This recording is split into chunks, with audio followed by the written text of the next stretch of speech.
सम्बुद्धस्स नमो तस्स भगवतो अरहतो सम्मा सम्बुद्धस्स नमो तस्स भगवतो अरहतो सम्मा सम्बुद्धस्स। महाकारुणिक बुद्ध, समता, स्वतंत्रता और बंधुत्व के आंदोलन के प्रणेता ज्योतिबा फुले, सावित्रीबाई फुले हम सबको अपने वंचित अधिकारों दिलाने वाले Baba Saheb doctor B R Ambedkar, Ramabai Ambedkar, उनसे पूर्व और बाद में जितने भी बहुजन समाज के अधिकारों और स्वतंत्रता, समता और बंधुता की लड़ाई लड़ने वाले समस्त संतों, महात्माओं, पीरों, फकीरों और नेताओं को मेरा नमन। सम्मानित मंच, राष्ट्रीय मूल निवासी संघ के राष्ट्रीय स्तर के, राज्य स्तर के, जिला स्तर के, ब्लॉक स्तर और ग्राम इकाइयों से पधारे हुए समस्त कार्यकर्ताओं, आप सभी को मेरा नमो बुद्धाय, जय भीम। साथियों, जो आज का ये कार्यक्रम है, बड़ी खुशी की बात है कि मैं जिस जिले में पैदा हुआ उसी जिले में आज इस कार्य में इतने सारे लोगों को देख करके बड़ी खुशी होती है। मेरा जन्म इस जिले के दक्षिण पश्चिम दिशा में गांव है हाड़ेचा, वहां हुआ और वहां से मैंने स्कूली शिक्षा लेने के बाद में उदयपुर के सुखाड़िया विश्वविद्यालय से पीएचडी तक की शिक्षा प्राप्त की। मेरे वस्त्रों को देख करके आप ऐसे मत लगा लेना कि मैं कोई संत फकीर या हूँ, इस तरीके से मत सोचना। मैं भूगोल विषय से पीएचडी धारी हूँ, डॉक्टरेट हूँ।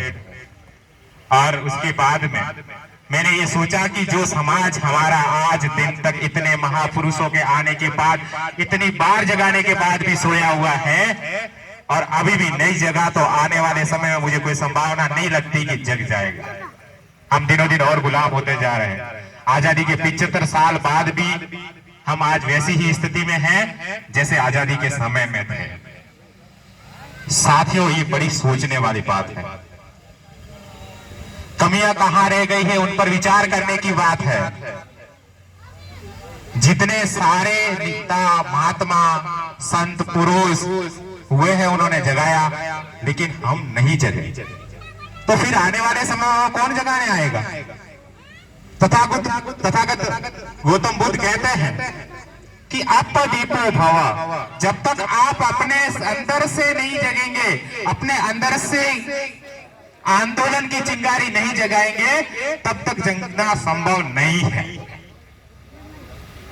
तो इसके लिए तो मैं नहीं जगा सकता, ये नहीं जगा सकते, जितने सारे हमारे वंचित अतिथि है वो नहीं जगा सकते। आपको खुद जगना पड़ेगा और इस विचारधारा की राह पर चलना पड़ेगा।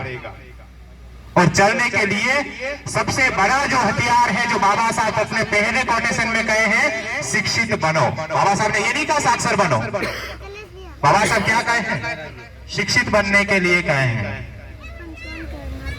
लेकिन मुझे बड़ा दुख होता है मेरे युवा साथियों को देख करके कि पढ़ाई के समय में हम नहीं पढ़ते, घूमने फिरने, मौज शौक करने, अपने साथियों के साथ घूमने लग जाते हैं और हम अपनी पढ़ाई की तरफ ध्यान नहीं देते हैं। नहीं, हमें उस समय हमारे परिवार की आर्थिक स्थिति, सामाजिक स्थिति और राजनीतिक स्थिति पर तरस आता है। 12वीं कक्षा पास करने के बाद व्यक्ति 18 साल का हो जाता है और 18 साल के व्यक्ति को वोट देने का अधिकार मिल जाता है, देश की सरकारें चुनने का अधिकार मिल जाता है, राज्य की सरकारें चुनने का अधिकार मिल जाता है। वो इतना सजग हो जाता है, लेकिन अपने पढ़ाई के प्रति सजग नहीं होकर के कॉलेज के चक्कर काटता फिरता है। मुझे बड़ा दुख होता है कि एक इतिहास का विद्यार्थी, एक भूगोल का विद्यार्थी, एक समाज शास्त्र का विद्यार्थी समाज की आर्थिक, राजनीतिक और सामाजिक स्थिति को न पढ़ते हुए केवल और केवल कॉलेज के चक्कर काटता है। हमें ये सोचने की जरूरत है। मुझे लगता है कि यदि हम ईमानदारी के साथ में हम अपनी कॉलेज शिक्षा पूरी करें, तो मुझे नहीं लगता कि आपको अपनी नौकरी से कोई रोक सकता है। हम पहले मौज शौक में अपने कॉलेज के अमूल्य समय बिता देते हैं और फिर कोचिंग संस्थानों के चक्कर काटते हैं। और अपने माता पिता की गाड़ी कमाइयों को ले जा करके अब कोचिंग संस्थानों में लेते हैं और वही पैसा हमारे खिलाफ में, हमारे समाज के खिलाफ में खर्च किया जाता है, जो हमारा पैसा है।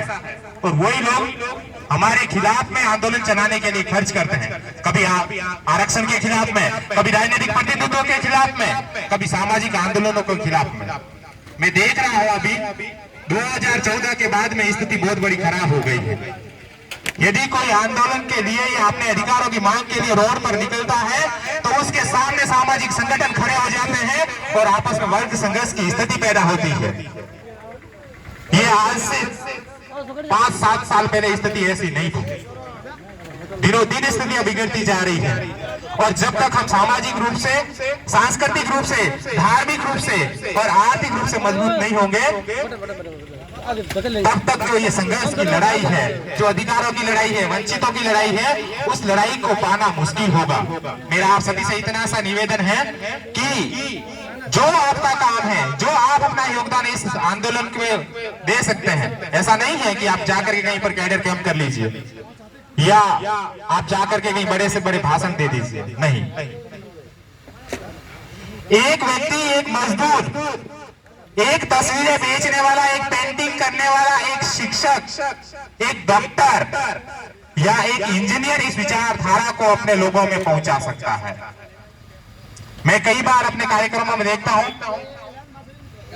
बहुत सारे बुक सेलर बुक्स लेकर के वहां पहुंचते हैं जो विचारधारा की पुस्तकें होती हैं, जो इस आंदोलन में बड़ी महत्वपूर्ण भूमिका निभा सकती है।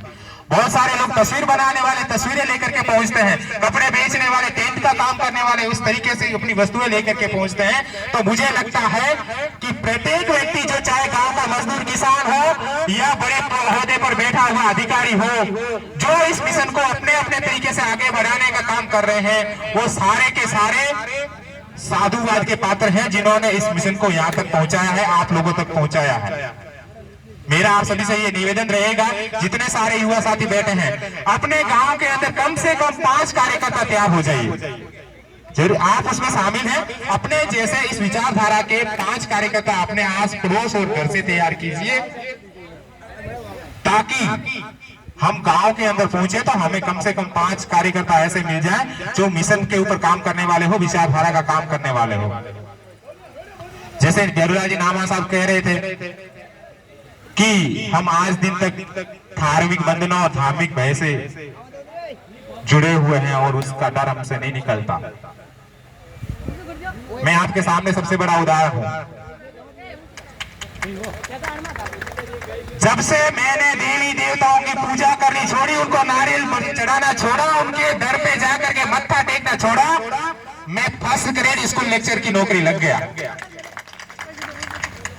जिस दिन मैंने तय किया कि मैं किसी के लिए नहीं जीऊंगा, अपने खुद के लिए जीऊंगा और अपने खुद के लिए काम करूंगा, उस दिन से मेरी राहें बहुत आसान हो गई। मैंने घर परिवार लोग क्या कहेंगे ये जिस दिन से सोचना छोड़ दिया, उस दिन से मेरे रास्ते आसान हो गए और मैं उस रास्ते पर चल पड़ा और आज आपके समक्ष बैठा हूं।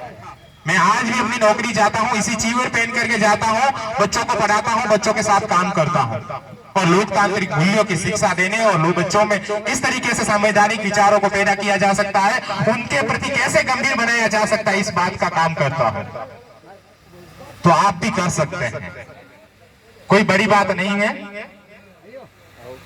धार्मिक अंधता में नहीं पड़ना है। बहुत से लोग मैं आज देखता हूँ, सोचता हूँ हम क्या करते, प्रतिस्थापन करते जाते हैं। किसी ने बता दिया, हम किसी कैडर में गए कि हम तो बुद्धिस्ट हैं और हमें तो महात्मा बुद्ध को मानना है, उनके विचारों को मानना है। जब मैं सोशल मीडिया पे बड़ा मैसेज देखता हूं तो मुझे बड़े ही आश्चर्य होता है। मैसेज क्या आते हैं? भगवान बुद्ध उनकी आत्मा को शांति प्रदान करें। क्या होता है? भगवान बुद्ध उनकी आत्मा को शांति प्रदान करे। अरे भाई मेरे, जिस बुद्ध ने जिंदगी भर आत्मा को नकारने के लिए काम किया कि आत्मा का कोई अस्तित्व नहीं होता है, और वो आत्मा को शांति कैसे प्रदान कर देंगे? महात्मा ने कहा मैं तो केवल मार्गदाता हूँ, तथागत कहते हैं मैं तो केवल मार्गदाता हूँ, मुक्तिदाता नहीं हूँ। वो कैसे किसी को बंधनों से मुक्त कर सकते हैं? अरे भाई, बंधनों से मुक्त होना है तो तुम्हें स्वयं कठिन परिश्रम करना पड़ेगा, तब जाकर के आप बंधनों से मुक्त हो सकते हैं। कोई भी ईश्वरीय शक्ति, देवी देवता आपके अपने बंधनों को मुक्त नहीं कर सकता।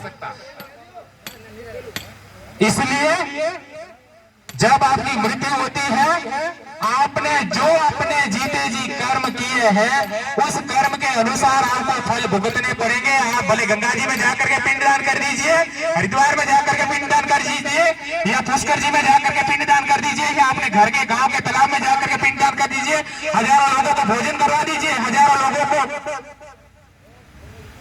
बिठा करके पूजा पाठ वंदना करवा दीजिए, उससे आपका कल्याण होने वाला नहीं है।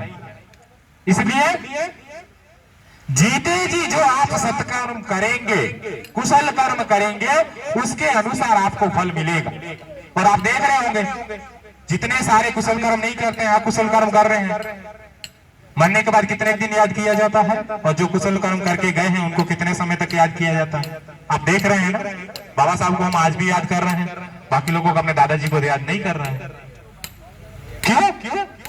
क्योंकि उन्होंने कुशल कर्म किए हैं, हमारे लिए संघर्ष झेला है। तो मेरा सभी उपासक उपासिकाओं से ये निवेदन रहेगा कि कुशल कर्म की ओर बढ़िए। अब दिक्कत कहां हुई, ऐसी समस्या क्यों आई? ऐसी समस्या इसलिए आई कि हम हमारे जितने भी महापुरुष हुए, उन महापुरुषों को केवल मानने लगे, और मानने लगने से क्या हुआ, हम उसे पूजने लगे। घर में तस्वीरें बना दी, बड़े बड़े चौराहे बना दी, मंदिर बना रहे हैं, यहाँ तक कि बाबा साहब का बुद्ध के मंदिर बना दी, लेकिन हमने उनको जाना नहीं, समझा नहीं। मेरा आप सबसे आग्रह ये रहेगा कि ये जितने सारे कैडर कैंप आपको दिए जा रहे हैं, चाहे हमारे राष्ट्रीय अध्यक्ष साहब कह दे, उपाध्यक्ष साहब कह दे, ये सारे जितने सारे मंचाधीन स्थिति बैठे वो कह दे या मैं कह दूं, उस बात को तब तक मत मानना जब तक आप अपने तर्क के आधार पर अपनी कसौटी पर खरा न उतार लें। इसलिए सबसे पहले विचारधारा को मानना नहीं है। जितने सारे आंदोलन चले नहीं मानिए, सबसे